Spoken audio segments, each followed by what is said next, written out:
प्यारे बच्चों, नमस्कार। कैसे हैं आप सभी? उम्मीद करता हूं आप सभी स्वस्थ होंगे। प्यारे बच्चों, हम लोग कर रहे हैं daily use sentences part number 59। और जनरली हम इन वीडियोज में डिस्कस कर रहे हैं टेलीफोनिक कन्वर्सेशन कि भाई फोन पे यदि आप बात करते हैं तो किस तरीके से बातचीत की शैली होनी चाहिए।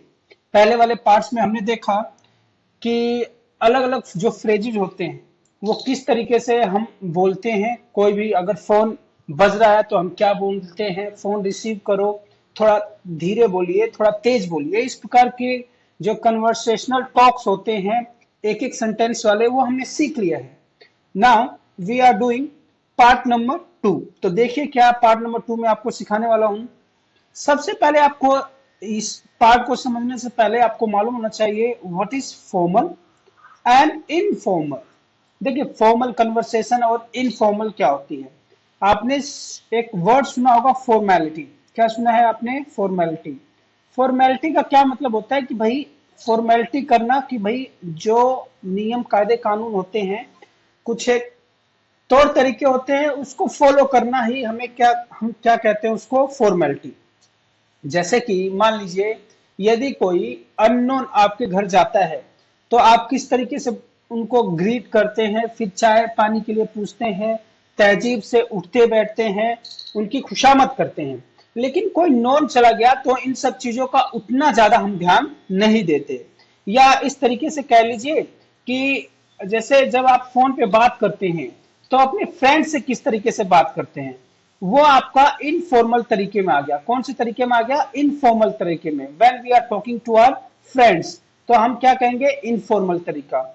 और फॉर्मल तरीका कौन सा होता है? जैसे कि मान लीजिए कोई ऑफिस में जॉब करता है और वहां पे अपने बॉस के साथ, अपने कलीग्स के साथ किस तरीके से बात करता है, that is known as a formal way. आगे बात सुनिए। तो दो तरीके होते हैं, इनफॉर्मल एंड फॉर्मल। फॉर्मल का मतलब बिल्कुल तहजीब से बात करना, तरीके से बात करना, जो चीज निर्धारित होती है वही चीज कहना और सुनना। इनफॉर्मल तरीके में क्या होता है, हम अपने फ्रेंड से जैसे बात करते हैं, वी कैन से कि थोड़ा लाइटली चीजों को हम बोल देते हैं, तो वो सारी चीजें इनफॉर्मल में आती हैं। अब जैसे कि मान लीजिए किसी की बात का जवाब देना हो इनफॉर्मल तरीके से। कौन से तरीके से? इनफॉर्मल तरीके से। तो आप कैसे बोलेंगे? फॉर एग्जाम्पल, फोन आ गया और आप क्या कहेंगे? Hello Ram here. क्या कहेंगे? Hello Ram here. मान लीजिए किसी ने आपको कॉल किया और आपने फोन उठाया तो सबसे पहले आप क्या बोलेंगे? हेलो राम स्पीकिंग हियर, चाहे हेलो राम हियर। उसके बाद हाय रिया, हाउ आर यू। हमने डायरेक्ट फोन किया किसी के पास और मालूम चला हम रिया को जानते हैं और उस साइड पे रिया है, तो हम उससे क्या बोलेंगे? Hello Riya, how are you. Hi Riya, how are you. या हे जीतू व्हाट्सएप।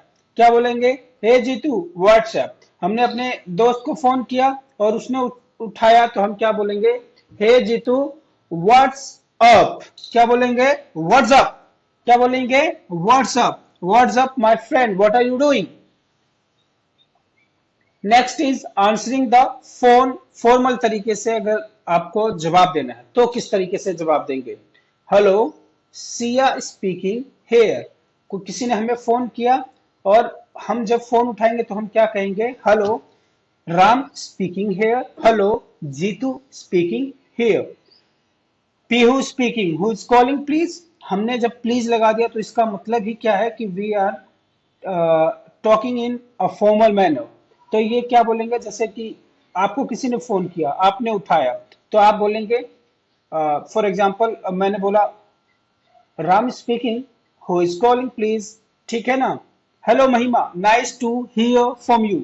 हम जानते हैं कि सामने वाला कौन है, तो उनकी बातों का जब हमें जवाब देना होगा तो क्या कहेंगे? Hello nice to hear from you. Again same है, इंट्रोडक्शन अगर आपको देना हो तो इस तरीके से आप दे सकते हैं। ये मैंने पहले ही आपको बता दिया है। अब आता है मेकिंग अ रिक्वेस्ट। देखिए कई बार क्या होता है, हमें रिक्वेस्ट करना होता है लिसनर से, जो हमारी बातों को सुन रहा होता है। तो हम क्या कहेंगे? Could you please repeat that. Could you please repeat that. किसी ने कोई बात कही and that was not clearly audible to us, हमें ध्यान से वो सुना नहीं या हमें समझ में नहीं आया, तो हम उस बात को क्या कहेंगे? Could you please repeat that? Could you please repeat that? Next है would you mind spelling that for me? हमने जैसे कोई नाम बोला तो हमें समझ में नहीं आया, या हो सकता है देयर आर द चांसेस कि हमने जो स्पेलिंग लिखी है वो गलत हो जाए, तो हम उनसे बोलेंगे would you mind spelling that for me? Would you mind spelling that for me? Could you speak up a little please? इसका मतलब यह है कि थोड़ा तेज बोलिए. Could you speak up a little please? Can you speak a little slow please? My English isn't very good. I am afraid. कहने का मतलब है कोई जल्दी जल्दी बात कर रहा है और इंग्लिश में बात कर रहा है, तो हम उसको क्या कह सकते हैं? Please speak a little slower and I am not able to understand you. Next आता है वो क्या है? Could you let me know when she'll be there in the office please? जैसे हमने किसी को फोन किया, ऑफिस में कर दिया, तो ऑफिस में जब हमने फोन किया तो मान लीजिए जिससे हम बात करना चाहते हैं she has gone for T, चाय पीने गई हुई है, तो हम क्या बोलेंगे? Could you let me know when she'll be in the office please? आप मुझे बता सकते हैं कि वापस कब आएंगी, ठीक है ना? Would you mind calling back in an hour? I am in a meeting now. जैसे कि मान लीजिए हमें किसी ने कॉल किया and we are in some important meeting, तो हम क्या कहेंगे? Would you mind calling back me in 1 hour? I am in a meeting now. Please hold for just a moment, या please hold for just a minute, I have another call. जैसे कि हम किससे बात कर रहे हैं फोन पे और दूसरी कॉल साथ में आ गई, तो हम उनको क्या कहेंगे? Please hold for just a minute, I have another call. Please don't call this number again. मान लीजिए हमने किसी नंबर पे कॉल किया और मालूम पड़ा कि उधर से वो कह रहे हैं कि please don't call at this number again, तो इसका मतलब नंबर गलत लग गया है. या हमें किसी ने कॉल किया है, if he is not known to us, हमें वो जानकार नहीं है हमारा, या उसने गलत नंबर लगा दिया, तो हम क्या कहेंगे? Okay, don't worry, please don't call this number again. Message वगैरह किसी के लिए छोड़ना हो तो कैसे हम बोलते हैं? Can I leave a message? Can I leave a message?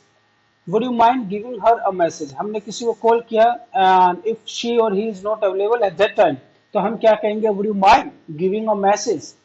Would it be possible to leave a message? Could you tell her that Jay called? प्यारे बच्चों, बहुत ही आसान है.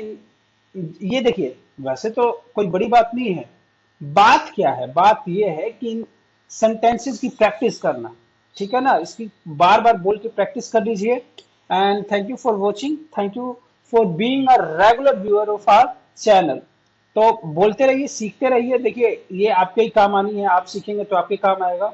बार बार बताने की चीज नहीं होती है. Why you need to learn this English language? Because you know that the English is language of the world. आपकी नहीं है, मेरी नहीं है और किसी और की नहीं है, सारे संसार की भाषा है. तो आपको इंग्लिश जानना जरूरी है. हर दिन थोड़ा थोड़ा मेहनत करते रहिए, और इसीलिए ये चैनल बनाया गया है, सो दैट कि आप हर दिन सीखते रहे. टिल देन टेक केयर, खुश रहिए, खुशामदीद, नमस्कार.